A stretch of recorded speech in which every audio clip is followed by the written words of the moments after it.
Welcome to Frame Rate. We had a small trailer drop for a little indie film that is close to my heart. You may have heard of it. What was that? You may have heard of it. May have heard of Maybe. it. Avengers Endgame, I think is how it's pronounced. It's a good pronunciation. So, we've been waiting for this trailer for a long time. What did you think? Okay, so this is the big culminating film of the series. This is it. This is the big one. I'm expecting a lot of great things. I'm not getting that in the trailer.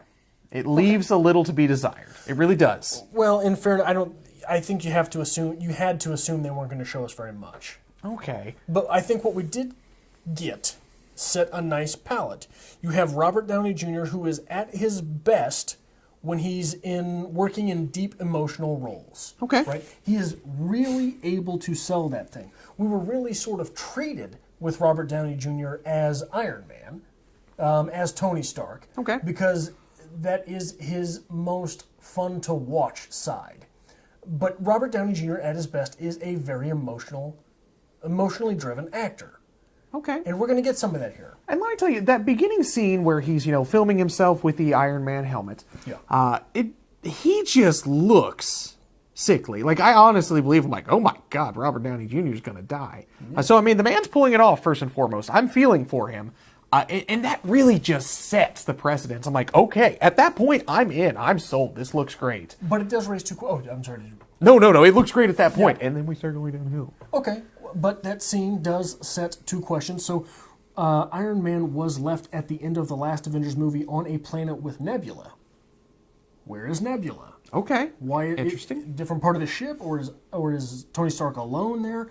But also, that looks probably like it's in the early part of the film, right? When You'd imagine. Everyone is still separated.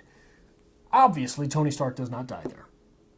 It would not be a spoiler if Marvel came out and told us Tony Stark does not die there. He will rejoin the Avengers at some point during this movie, which begs the question, who is it that saves him? He is out in the middle of space. Now, I think that the natural assumption would be Captain Marvel, because Captain Marvel will be a space-based character. But I'm wondering, in the original sort of Thanos saga story with the Avengers, Silver Surfer played a big role. Okay. Silver Surfer was a Fox character. But could Fox, before the selling of things, have sold off Silver Surfer on his own, or loaned him out to have intervened in this movie itself? Okay. Certainly they could have come to some agreement. It would definitely be possible. We've seen things like that before with Sony and Spider-Man in the MCU. Okay. So it makes me wonder if maybe there was a little sweetener sprinkled onto the top of that deal with Fox that, hey, we'll throw you a few mil here just before anything's done. Just keep hush-hush that we've got this Silver Surfer deal mixed up. So that would be fun. That would be fun. It would be interesting. Then again, if Tony Stark just had died, and I get to watch, Robert Downey Jr. suffer, I'm not complaining. No, he's good at it. Like, I'm sick and terrible, but it's going to make for a good movie. I could get behind it. Yeah. But no, I think you're right. We are going to see a rescue at some point in time, and that's going to be a big culminating factor of this. And as to who that is, you'd like to hope you get a good reveal. You get a good pop. So we'll see where it goes. Speaking of a good reveal and a good pop, you've seen the movie Gladiator, right? I have. That small scene in this trailer where Thanos shows up. Touching the grain. Yeah. Did that or did that not strike that note for you? Especially when we know that Thanos may or may not be in some strange other realm, soul stone, soul gem sort of area. Now, we haven't eliminated the possibility that Russell Crowe might be playing Thanos in this film, so there's still hope. Russell Crowe has to pop up in this universe eventually. I hope Russell Crowe saves Tony Stark. Yeah, maybe Russell Crowe will be Kang. No, not in character, just Russell Crowe. Oh yeah, just fighting his way through space. He's flying around. It's fine, it'll work. Just go with it. We also get the revelation that Shuri is dead. Okay. I don't believe that is anything that we had known before this point. I thought that I don't think we saw Shuri die during the snapping, during the decimation event. So I think that is a revelation for this trailer. A lot of questions being answered. Yeah. A lot of questions. We do have a character show up who is not in the last Avengers. And we have him show up under a different guise. We do. We have Ronan show up, Hawkeye show up as Ronan. Okay. I'm interested to see if they play with the actual Ronan idea and but he looks like he's doing pretty bad things to people. He looks like he's doing pretty bad things to people, and he looks like he's doing quite well for himself. Honestly, I like him better as Ronan as compared to Hawkeye. Absolutely. Yeah, I'm okay with this. I feel like there's such an opportunity at this point in time, because like this is really going to be it. This is our last hurrah. What do you mean? Really push forward. Like, this is the big culminating film here. We got a lot going on here. We got to get a lot done. Got to get a lot done. This is not the last hurrah. But we got to get a lot done. Yeah, like, sure, the next film we assume is just going to be, moving forward, moving down. So, like, this is our huge build-up. If we're going to be introducing people, now is the time. Yeah. I'm going to have to say it's now, because we have to establish it. So please give me more than just Ronan. It'll be interesting to see who shows up in this movie. You have to imagine that someone will be introduced here. Yeah. Again, that's why I think whoever saves Tony Stark is going to be a new character to the series. You like to hope so. And do you know, if I may jump forward a little bit, do you know who doesn't need to show up? Who's that? Paul Rudd. We have such a dramatic trailer. Avengers Endgame. We start with literally Robert Downey Jr. dying. We see a very dark return for Hawkeye. We see Thor in a bad place. We see Thor in a bad place.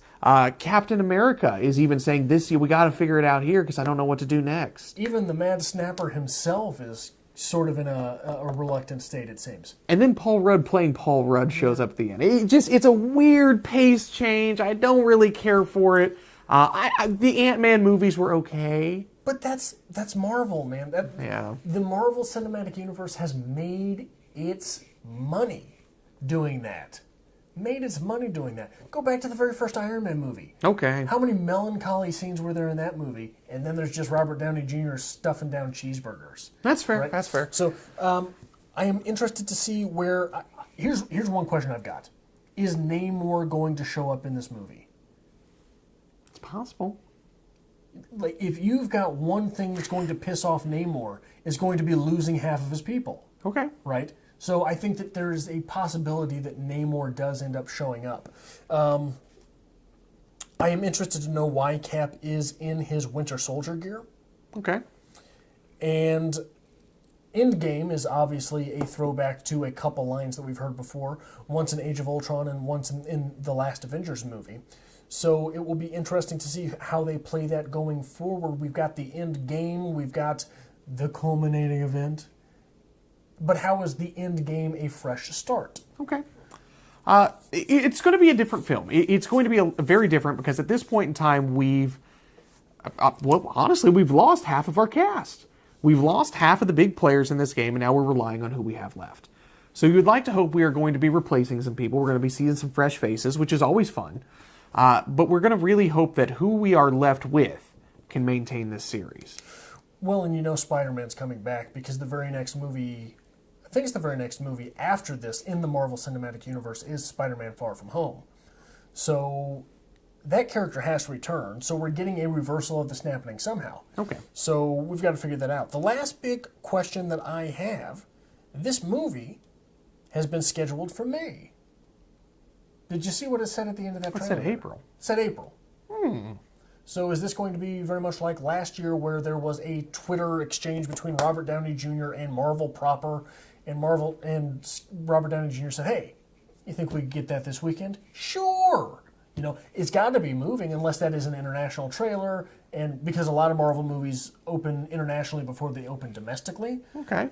So it'll be interesting to see how that plays out. It'll be interesting to see what works out there. It'll be interesting to see if we get an actual date, especially when Captain Marvel drops in March. So how close are you willing to put those two movies? And are you willing to... Because there's not been a whole lot of buzz around Captain Marvel. If Captain Marvel's going to appear, you need to get that done. You need to get that established.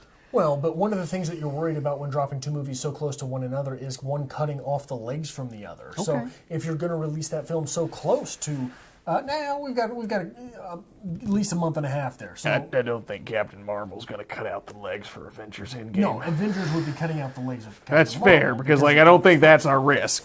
Yeah. So I think we're left to wonder if this is Marvel getting a bit of cold feet about the success proposition that is Captain Marvel, and wondering if we maybe need to go ahead and stop negative buzz by dropping Avengers earlier. Okay.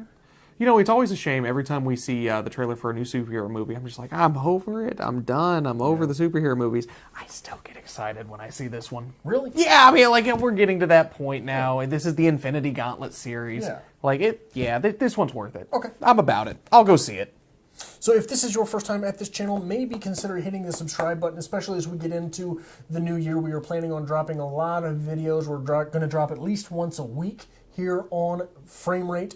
So maybe consider sticking around and hitting that subscribe button and hitting the like button if you enjoyed this discussion. That's all we have, I think, for this discussion of the Avengers trailer, and we hope to see you next time.